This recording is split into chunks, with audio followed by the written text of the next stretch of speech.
आपके घर के पास बन रही इमारत या फिर सड़क या मेट्रो प्रोजेक्ट से उठती ये धूल सिर्फ गंदगी नहीं है।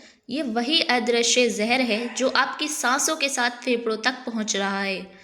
अस्थमा, एलर्जी और दिल की बीमारियों का खतरा बहुत ज़्यादा बढ़ रहा है और आपको पता भी नहीं चल रहा। आखिर निर्माण की ये जो धूल है तो वह हमारे स्वास्थ्य को कैसे नुकसान पहुंचा रही है, तो जानिए इस वीडियो में पूरी सच्चाई। तो भारत के तेजी से बढ़ते शहरीकरण और बड़े निर्माण प्रोजेक्ट के कारण निर्माण से निकलने वाली धूल यानी कि जो धूल से जो होता है वो वायु प्रदूषण का प्रमुख कारण बन रही है। और ये जो धूल है वो नज़र नहीं आती यानी कि हमें दिखती नहीं है, लेकिन इसके जो स्वास्थ्य पर गंभीर प्रभाव देखने को मिलते हैं। न केवल मजदूरों पर बल्कि इसके आसपास रहने वाले लोगों पर भी इसका जो असर होता है वो हमें दिखाई देता है। तो जैसे कि हम देखें तो जैसे कि यहाँ पर कोई प्रोजेक्ट बन रहा है यानी कि सड़क बन रही है या फिर कोई मतलब मेट्रो प्रोजेक्ट ऐसे या फिर कुछ भी बिल्डिंग बन रही है। तो यहाँ पर जैसे कि यहाँ पर जो घर बसे हुए हैं तो यहाँ से जो उड़ती हुई जो धूल है वो वायु में मिल जाती है और जो ये यहाँ के जो लोग रह रहे हैं तो इनको जो सांस लेने में तकलीफ होती है और इनके स्वास्थ्य को काफ़ी ज़्यादा मतलब खतरनाक साबित होती है ये धूल। अब हम देखते हैं कि निर्माण धूल क्या होती है, मतलब जो निर्माण धूल होती है वो क्या होती है इसके बारे में देखें। तो निर्माण कार्यों में मिट्टी खोदना, तो जैसे कि हम जैसे बिल्डिंग बनती है या फिर हम घर भी बनाते हैं तो उसमें हमें मिट्टी खोदनी पड़ती है और जो ईंट सीमेंट मिलाना या फिर कटाई पिटाई और जो मतलब सामग्री से ट्रक से निकलने वाली वो जो धूल होती है तो ये धूल जो होती है वो PM10 और PM2.5 जैसे जो सूक्ष्म कण होते हैं तो उनके रूप में जो है हवा में फैल जाती है। और छोटे छोटे जो ये कण होते हैं वो आँखों से दिखाई नहीं देते लेकिन हवा में जो है लंबे समय तक रहते हैं और सांस द्वारा शरीर में प्रवेश कर सकते हैं। तो जैसे कि हम देखें तो जैसे कोई घर बन रहा है, बिल्डिंग बन रही है तो उसके जो निकलने वाली मतलब धूल होती है, जैसे कि वहाँ पर ट्रक वगैरह चलते हैं, वहाँ पर सामान आता है जैसे कि सीमेंट आता है, बजरी आती है, ये सब चीज़ें जो आती हैं तो उससे जो धूल होती है और जो मतलब वहाँ पे सीमेंट वगैरह जो मिलाया जाता है तो निर्माण के कार्यों के लिए तो उससे निकलने वाली जो धूल होती है वो वायु में मिल जाती है और फिर जो है वहाँ के जो लोग होते हैं उनके लिए काफ़ी ज़्यादा हानिकारक साबित होती है और फिर जो लोग होते हैं तो उनके सांस लेने में उनको तकलीफ होती है। अब हम देखते हैं कि धूल के प्रमुख स्रोत क्या हैं। तो जैसे कि मिट्टी एवं ज़मीन की खुदाई, जैसे कि ज़मीन की खुदाई करते हैं हम तो उससे जो है धूल निकलती है उससे, तो वो भी हाँ जो होती है इस स्रोत में आते हैं। और जैसे कि सीमेंट, रेत और बजरी मिलाना और जो होता है ईंट भट्टा निर्माण सामग्री, जैसे कि मतलब भट्टे से ईंट का भट्टा होता है तो वहाँ से जो है धूल निकलती है उसकी तो वो भी वायु में मिल जाती है। और जो होता है ट्रक और मशीनों से उड़ती हुई जो धूल होती है वो सब वायु में मिल जाती है तो इससे जो है जो मतलब वायु होती है वो प्रदूषित हो जाती है। और ये सब जो होता है फिर जब हम सांस लेते हैं तो हमारे शरीर के अंदर चली जाती है ये धूल। तो ये जो सभी स्रोत हैं वो मिलकर वायु की गुणवत्ता को खराब करते हैं, खासकर जो है शहरी निर्माण या फिर भीड़ भाड़ वाले इलाकों में।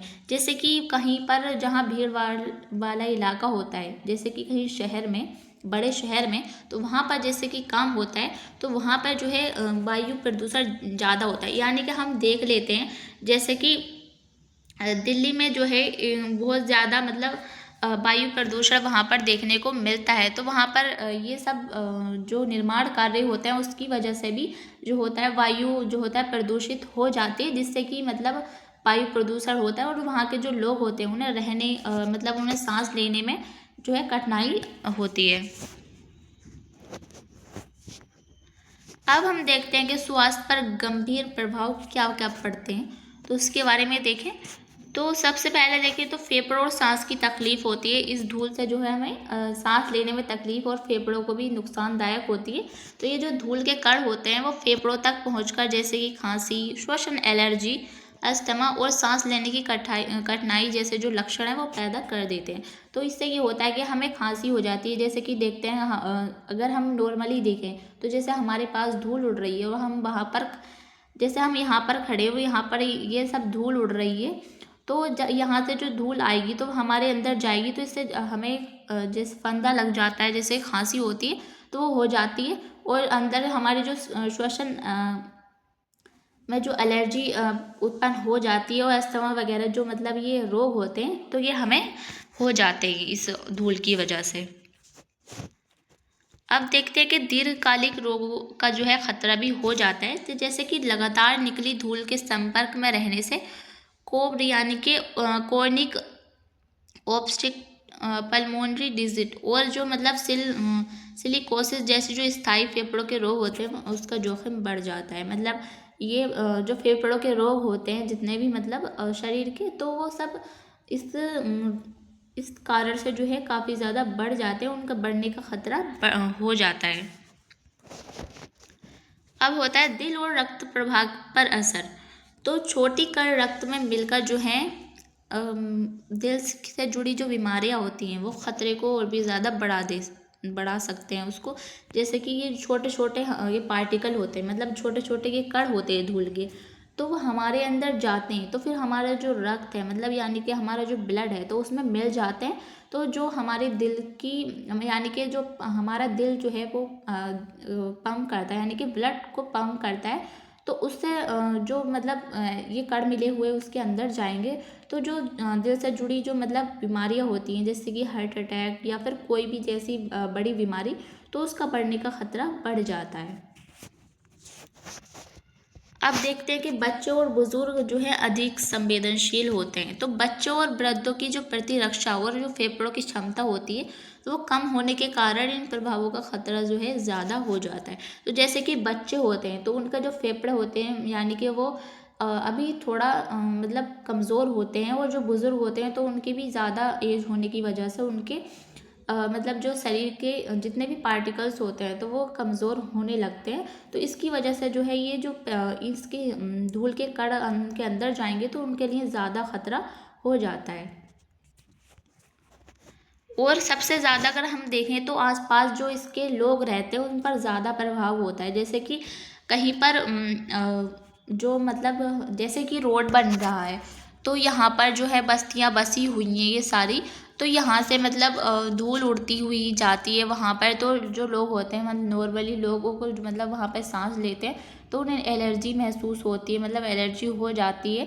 और उनकी जो मतलब श्वसन क्रिया होती है वो भी ख़राब हो जाती है, क्योंकि वहाँ की जो वायु की गुणवत्ता होती है वो पूरी तरह से ख़राब हो जाती है, क्योंकि वहाँ की धूल वायु में मिल जाती है।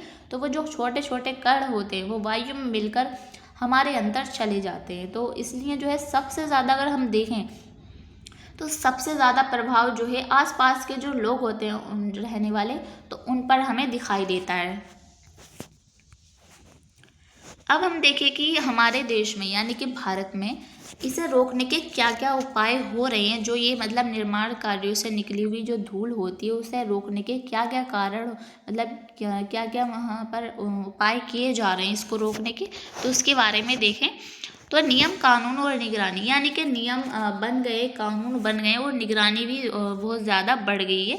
तो सरकार और स्थानीय प्रशासन जो है बड़े बड़े शहरों में निर्माण स्थलों पर धूल नियंत्रण नियम लागू कर रहे हैं। तो जैसे कि बड़े बड़े शहर होते हैं वहाँ पर, जैसे कि बड़े बड़े शहरों में हाईवे बन रहे हैं या फिर रोड वगैरह बन रही है या फिर कोई मतलब कंपनी बन रही है, जैसे कि कोई कंस्ट्रक्शन वर्क चल रहा है कहीं पर, तो वहाँ पर जो है इसके नियम बना देते हैं, वहाँ पर नियम लागू कर देते हैं उन जगह पर। और मतलब कुछ जगह पर जो है जुर्माने भी लगा रहे हैं, यानी कि जहाँ पर कोई कानून मतलब नियम नहीं मानता तो वहाँ पर जो है इसके जुर्माने लगाए जा रहे हैं कि अगर नहीं मानोगे तो इसका जुर्माना दो। तो ये है जो सरकार द्वारा जो है इतनी निगरानी की जा रही है इसको रोकने के लिए। और धूल कम करने के तकनीकी उपाय के बारे में बात करूं तो निर्माण स्थलों पर जो है पानी की बूंद छिड़काव और सामग्री ढकना और जो ट्रक ढककर चलना, तो इससे धूल फैलाने को कम किया जा सकता है। यानी कि जैसे कहीं पर जो निर्माण हो रहा है तो वहाँ पर पानी से छिड़काव किया जाना चाहिए, जो कि मतलब धूल उड़ रही है वो दब जाती है और जिससे मतलब वायु की जो गुणवत्ता होती है वो ख़राब नहीं होती है। और जैसे कि कोई ट्रक वगैरह आ रहे हैं तो उनको ढक कर लाना चाहिए। तो ये सब जो उपाय हैं वो हमारे यहाँ पर किए जा रहे हैं, जहाँ पर निर्माण किए जा रहे हैं बड़े बड़े शहरों में। तो ये सारी चीज़ें हमें देखने को मिलती हैं। अभी भी देखें तो अभी पूरी तरह से हमें चुनौतियां देखने को मिलती हैं इसमें। तो कई साइटों पर नियमों का पालन नहीं हो रहा है, जिससे ये समस्या पूरी तरह से समाधान तक नहीं पहुंची है। तो जैसे कोई कंस्ट्रक्शन वहाँ पर साइट पर कंस्ट्रक्शन वर्क चल रहा है, तो वहाँ पर जो है ये कानून या फिर नियम नहीं मान रहे हैं, उसका पालन नहीं कर रहे हैं, जिसकी वजह से जो है हमारा यहाँ पर मतलब वायु प्रदूषण हमें देखने को मिलता है। और इतनी ज़्यादा जो बीमारियां हम देखते हैं तो वो इसी कारण से हो रही हैं, क्योंकि अभी भी जो है पूरी तरह से ये इसका समाधान नहीं हो पाया है। तो निर्माण धूल जो है अब सिर्फ श्रमिकों या फिर उन तक ही सीमित नहीं है, बल्कि पूरे समुदाय के स्वास्थ्य पर असर डाल रही है। और ये धूल जो होती है वो दिखाई नहीं देती है, लेकिन स्वास्थ्य पर जो है गंभीर और दीर्घकालिक प्रभाव डालती है। तो हमने देखा कि जैसे कि ये धूल होती है हमारे सेहत के लिए काफ़ी ज़्यादा मतलब हानिकारक होती है, क्योंकि ये हमारे शरीर में जाती है, फिर जो है हमारा मतलब काफ़ी ज़्यादा मतलब बीमारियां पैदा कर देती है ये। और हमने देखा कि जो सरकार है हमारे देश की, तो वो भी इस पर काम कर रही है, यानी कि कानून बना रही है, नियम लागू कर रही है। लेकिन हम देखें तो कहीं कहीं पर जो है ये कानून या फिर नियम मतलब नहीं मान रहे हैं, जिसकी वजह से अभी भी जो है वायु प्रदूषण काफ़ी हद तक फैल रहा है, और जो इतनी ज़्यादा बीमारियां हमें देखने को मिल रही हैं। तो फ्रेंड्स, आपके आसपास भी ऐसी धूल आपको दिखाई देती है कि आपको भी इस धूल से एलर्जी होती है, कि आपको भी इससे प्रॉब्लम आ रही है, तो हमें कमेंट बॉक्स में ज़रूर बताएं। और आपको ये न्यूज़ कैसी लगी, इसको भी जो है हमें अपनी राय जो है हमें कमेंट बॉक्स में ज़रूर दें। और ऐसे ही न्यूज़ को जानने के लिए हमारे चैनल को सब्सक्राइब करें। Thank you.